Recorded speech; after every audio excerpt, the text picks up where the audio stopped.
Welcome back to Breadcrumbs for Life. This is Frances, where simple steps lead to real results. Today we're talking about something you've probably felt before. Maybe even you're feeling it right now, and that is tension. Tension in your body can come from a lot of different things, but today we're going to talk about relational tension in your relationships. That feeling when something just feels off between you and somebody else.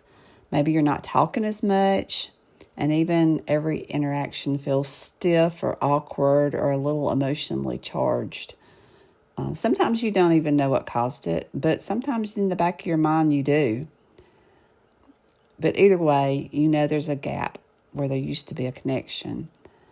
And the thing is, tension doesn't always mean a relationship is broken, but it does mean that something needs your attention. It could be a buried resentment. It could be unclear expectations. And it could be that you've said yes too many times when you wanted to say no. Or maybe the relationship's just changed and no one has talked about it. I know I've dealt with all four of these things. Resentment, unclear expectations, saying yes too many times, and dealing with changed relationships. This is with coworkers and friends and even family. But whatever causes the shift, there's something we can do to help. It's a small breadcrumb that we can take. I'm going to give you a couple of things that I'm working on myself. And it's just, it's always happening. Because relationships change. It doesn't matter who our relationship is with, but they change. So first is assume good intent. Not everybody who pulls away is just being cold or indifferent. A lot of people are just overwhelmed and burnt out and battling things that we can't see. It's not that they're cold towards us because of something we did, but something that's going on in their own life. So assume that it's good intent. Don't think it's all about you, because it's not. It could be something going on with them. Second, check in with your own heart. See if there's any emotions that you're holding on to, any disappointment or guilt or fear or conflict. A lot of times our own thoughts can make things much, much bigger than they really are. Also, reflect before you react. Think about, do you need to speak up or set a boundary or just give grace and let it go?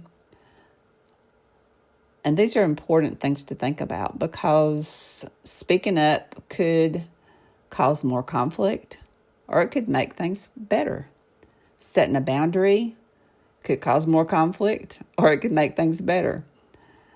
But giving grace and letting it go helps to a point. But I think you still need the communication. And that's also something I'm just struggling with right now. The final thing is just get honest about the relationship itself. After you've assumed good intent, checked in with your heart, reflecting before you react, think about the relationship. Is it safe? Is it mutual? Is it healthy? Is it one you want to keep investing in? It could be a relationship that really needs to be let go, but it could be one that you're like, no, I'm going to stick with this. I'm going to stick with this. And just think about what needs to shift. What are the things that might need to shift on your part? Because you can't control the other person, but you can control yourself. If you need to forgive, if you need to make the first move, whatever needs to be done to make that relationship happen, if that's what you choose for it to do. So the truth is, relationships drift really when no one's willing to name what's happening. Nobody wants to speak up about what's actually going on, and the relationships start to drift. Pretending things are fine only adds pressure.